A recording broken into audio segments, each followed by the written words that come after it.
And typical of a really good character in the street is people struggling against the odds and never giving up hope.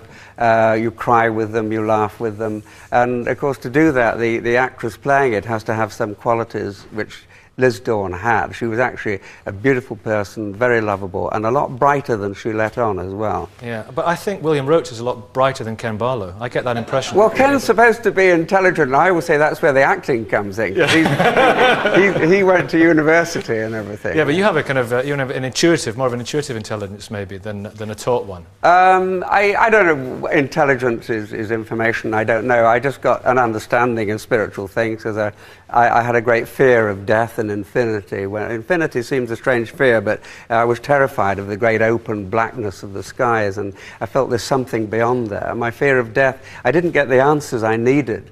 So I've searched. You certainly have. Yeah. And there's such an almost detailed explanation and description of the afterlife in your book, and how we go to a level of our worth. Of our merit. Yes. And then if we want to shake off any negative energies, we incarnate, and we sort of all get together in a sort of committee and decide what we're going to be. We decide ourselves, yeah, to a large extent. But a lot of people think the spiritual realms, you're sitting there on a cloud playing a harp, but they're more vital and vibrant than being here, and you carry on.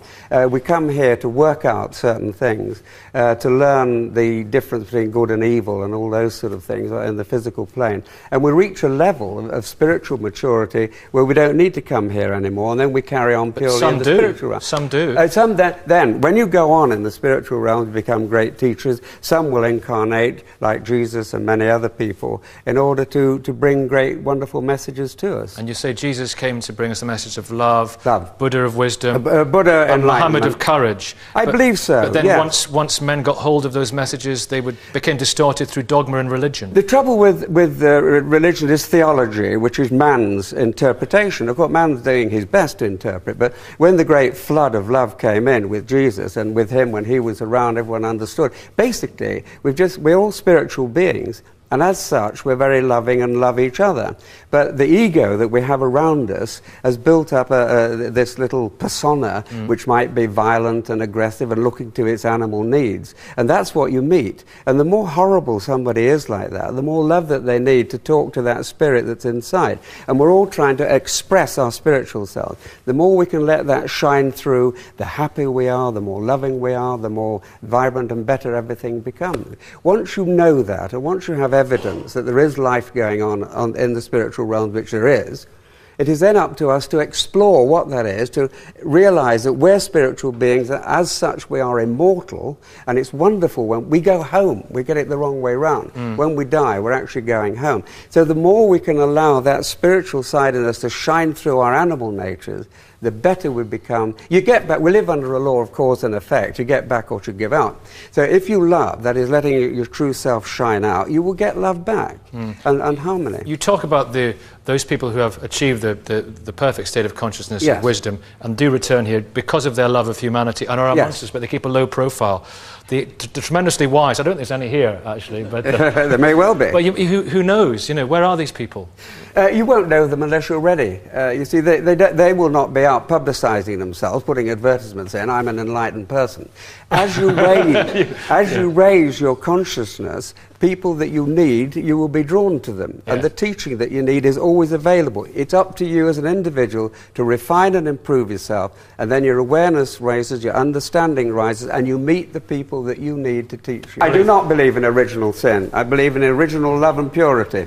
As a spiritual being, we grow spiritually. As we incarnate into a physical body, we have an ego that looks to the animal and its own wants and its own greed. That is the bad, but that will eventually die off. We will all be wonderful, glowing spiritual beings, whether you think you will be or you won't be. So it's original love and purity, not original sin. Sin is within the ego, which will die and go. You, the true self that lives forever, is pure and beautiful and loving. But as a Hindu, this is fundamental to your faith. Indeed. In fact, you cannot be a Hindu unless you believe in reincarnation. Same with the Jains, the Buddhists, and the Sikhs. Now, you see, there are two ways you can investigate the phenomena. You can do it through hypnotic regression, but that comes with serious health warnings because you may be suggestible. The better way of doing research in the theory of reincarnation, done in the University of Virginia over the last 40 years, is through spontaneous recall of memory by little children who are about 3 years old. Nobody tells them. In the morning they just get up and start talking of a different life. Now, Professor Stevenson has done research on about 3,000 cases of children spontaneously remembering their past lives. And in many cases, it is possible to verify the account they give of a previous life in great detail. Tremendous information comes out. So here sits the material, and Professor Stevenson said this is not supposition, this is not speculation, this is not hypnotic regression. It's a fact. This is fact. Yes. So he's saying the only theory that fits this fact, according to him, he's not a Hindu, is the theory of reincarnation. The greatest challenge that we face is this. If we have been all reborn, why don't we all remember our past lives? And the answer the Hindus give is this. It is because you don't really want to. No, we say we want to. Maybe we were a prince or whatever. The real reason is we don't want to, because if the past life memory comes flooding back, it will come so vividly, so colorfully, we will recall all the people we left behind crying, the people we are so closely linked with. William, were you tempted to do regression?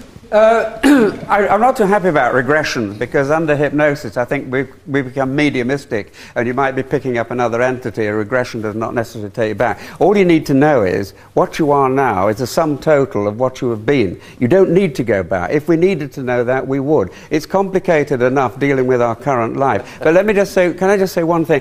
It isn't just reincarnation, it's the whole concept of life after death and the spiritual realms that we need to understand, going to the level of your worth that we said before. And one other thing is the unfairness of birth. If you only have one life, how come children are born in Ethiopia in poverty or to a wealthy American millionaire? Where is the fairness? Reincarnation explains and helps you to understand that.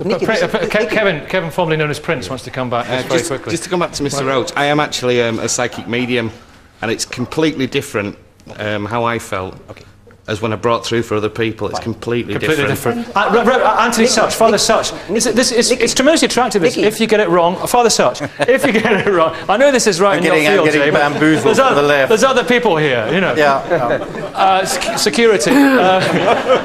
But if you get it wrong, you get it right next time. I believe very strongly in the whole spiritual world, yes. I do not believe in reincarnation. I believe that the spiritual world is protecting us. I believe in prayer. I do not believe in reincarnation, though, simply because I think that we are given this life. We do with it what we can, whether we're born in Ethiopia or not, and you can be just as holy as a poverty-stricken person as a rich, and vice versa. We go through it, we make our choices, and then we go into another world, yes, and there may indeed be development there. But I don't believe we come back. And I don't know how to explain what's happening at the University of Virginia. I'm sure there are other forms of explanation. Or indeed, I don't. How and the Roman centurion in a cot death make choices? They don't even have the opportunity. Yeah, but if there's a spiritual world beyond the cot death, yes, exactly. Therefore the choice is there. But I don't believe it's reincarnation. Yeah. Okay. But may I just say this one thing? If there's a spiritual world and we have incarnated once, why shouldn't we do it again? Yes, indeed. On a disabled person. Yes, the thing is this. Look, it's just physical disability. It's simple as like you in an accident, you might you might lose an arm. The unique feature about reincarnation is this. This is something that needs to be taken into consideration in this century. Is this? Reincarnation is a fair system. It says that the amount of risk you take or the amount of work you do in this life will give you only that much reward in the next life and no more. So the risk-reward ratio is very measured. When you have this two-life scenario of this life and the next everlasting life where you go either to heaven or hell, then you see you got this infinitely skewed risk-reward ratio. We said, do this much finite good in here, you get infinite reward, or do this much finite mistake here, and you are infinitely damned, infinite punishment. Mr. Philpott. No, I'm not finished yet. We'll have to move. Other people have to speak as well.